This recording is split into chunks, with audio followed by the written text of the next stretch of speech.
Foundations of Amateur Radio. Recently, Glynn VK6PAW Alpha Whiskey and I had the opportunity to play radio. This isn't something that happens often, so we try to make the most of it. For our efforts, we had plenty of frustrations, to the point where we were joking that I should rename this to Frustrations of Amateur Radio. That was until we heard something weird on air. All set-up shenanigans forgotten, we marvelled at the experience. I was playing around on the 10-metre band, trying to hear people making noise and potentially our first contact for the field day we were participating in, when I heard something odd. Two stations talking to each other, but the audio was strange. It was like they were doubling up. The same audio played a fraction of a second later. Until that moment, something I've only ever heard in a radio studio whilst editing using a reel-to-reel tape machine with separate recording and playback heads. Having just started using a digital-only radio, at first I thought this was an artifact of the radio. I took note of the frequency, 28.460 MHz, and told Glynn about it. After we moved the telescopic vertical antenna to the analog radio, we discovered that this was in fact real, not caused by the radios, no doubt a relief to the proud owner of both radios, Glynn, who was thinking more clearly than I. He took note of the call signs: Dom, Victor Kilo 2 Hotel Juliet, and Yukiharu, Juliet Echo 1 Charlie Sierra Whiskey. Looking back now, an audio recording would have been helpful.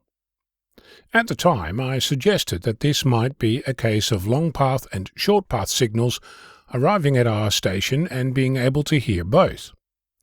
If you're not sure what that means, when you transmit, an antenna essentially radiates in all directions, and signals travel all over the globe. Some head directly towards your destination, the short path. Others head in exactly the opposite direction, taking the long way around Earth, the long path. You might think that the majority of contacts are made using the short path, but it regularly happens the other way around, where the long path is heard and the short path is not. As you might know, radio waves essentially bounce up and down between the ionosphere and Earth, and it might happen that the signal arrives at the destination antenna, or it might happen that it bounces right over the top, making either short path or long path heard, or not. In this case, both arrived clearly audible. It wasn't until I sat down on the couch afterwards with a calculator that I was able to at least prove to my own satisfaction that this is what we heard. So, what were those calculations and what was the delay? The circumference of Earth is roughly 40,000 kilometers. RF propagation travels at the speed of light, or about 300,000 kilometers per second. It takes about 0.13 seconds or 130 milliseconds for a radio signal to travel around Earth. At this point, you might realize that 40,000 kilometers is measured at the surface, but ionospheric propagation happens in the ionosphere, making the circumference at the very top of the ionosphere about 45,000 kilometers, which would take 150 milliseconds. There are several things that need to line up for this all to work. Propagation aside, the distance between all three stations needs to be such that the number of hops between each combination is a whole number, so we can all hear each other.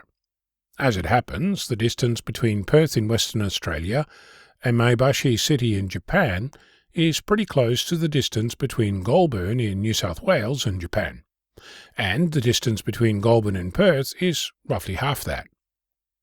Using back-of-napkin trigonometry, it appears that 27 hops around the planet are required to make this happen.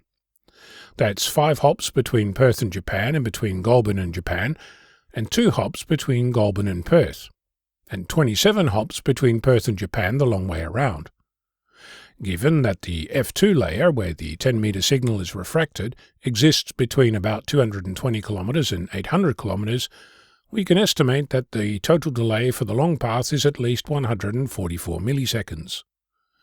That doesn't really translate into anything you might relate to, but at 8 words per minute a Morse code DIT takes 150 milliseconds, which gives you a sense of how long the echo delay is. In other words, it's something that you can absolutely hear without needing to measure it. There are other implications. Whisper signals are used to test weak signal propagation. Stations around the globe report on what they can hear and when. For this to work, the signal needs to be synchronized, something which is commonly implemented using something called NTP, or Network Time Protocol. It can achieve a time accuracy of 10 milliseconds. GPS-locked whisper beacons can achieve an accuracy of 40 nanoseconds. In other words, if we know that the beacon and the receiver are time synchronized, we can probably detect if the signal arrived using a short path or a long path. The Whisper decoder tracks the time between when the signal arrived and 2 seconds past an even minute, as perceived by the receiver. Glynn Golf 3 Zulu India Lima wrote an interesting document called Timescale Whisper Daemon Database Queries version 2 on the subject of the data format used by Whisper Daemon, a tool used to analyze Whisper beacon transmissions. If this is something you want to play with, check out whisperdaemon.org. From our adventures, there was plenty to take away.